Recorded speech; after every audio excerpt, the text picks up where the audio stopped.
L'instruction militaire imposée par la réforme armée 21 est un échec, dit l'UDC.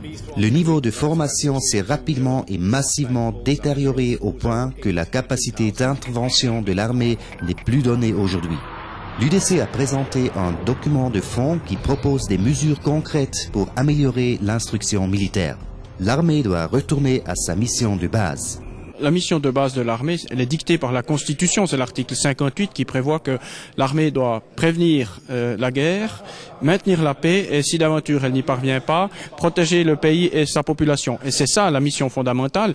L'environnement a changé mais la mission demeure. Et ce qu'on a fait, c'est qu'avec l'environnement, on a aussi modifié la mission. On confie toutes sortes de tâches à l'armée. On a simplement oublié laquelle est la tâche principale.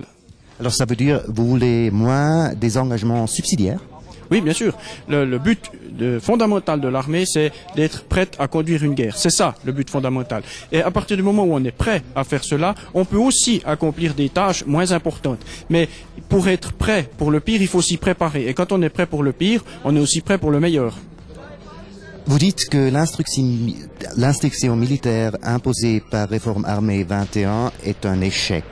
Pourquoi? C'est vraiment si grave? Oui, alors on a voulu singer les armées étrangères avec la séparation entre l'instruction et puis l'engagement. Et on se trouve avec deux parcours parallèles où on forme les cadres et ensuite ces cadres formés sont engagés dans la troupe et ils n'ont pas l'expérience qu'on pouvait acquérir avant avec le paiement de galons.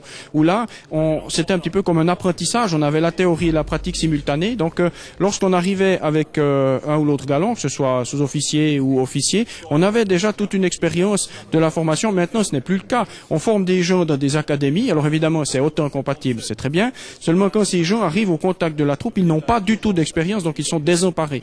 Et ça ne convient pas à un système de milice. Ça va très bien dans des armées professionnelles, mais nous sommes un système de milice avec des gens qui viennent faire un certain temps à l'armée, parmi la vie professionnelle qui est la leur, et on doit adapter notre façon de faire à notre spécificité. Donc on ne peut pas simplement reprendre tel quel les exemples de nos voisins. Et quelles sont vos revendications? Qu'est-ce que vous exigez concrètement? Alors concrètement, il y en a plusieurs. Donc tout d'abord de revenir au système qui avait fait ses preuves avec le paiement de galons. Donc on est vraiment cette montée en compétences progressive avec les officiers et sous-officiers. Nous souhaitons que les promotions ne soient plus le fait de ces fameux assessments, donc des tests qui déchargent tout le monde de leurs responsabilités. C'est le commandant d'unité qui doit déterminer qui est apte à monter en grade. Nous avons aussi une exigence générale qui consiste à orienter fondamentalement la formation vers la mission première de l'armée, qui est donc de la rendre capable de mener une guerre. Et de cette mission fondamentale découlent nos autres revendications. Vous êtes contre la séparation de la responsabilité de l'engagement de celle de l'instruction. Pourquoi? Parce qu'à partir du moment où vous créez deux responsabilités, il n'y a plus de responsabilité.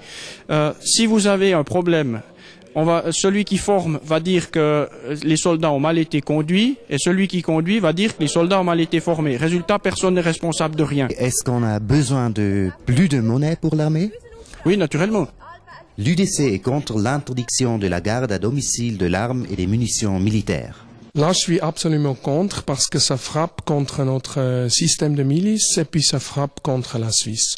Parce qu'on a une tradition les années passées et puis quand on prend ça loin, là, on a plus une base de ça.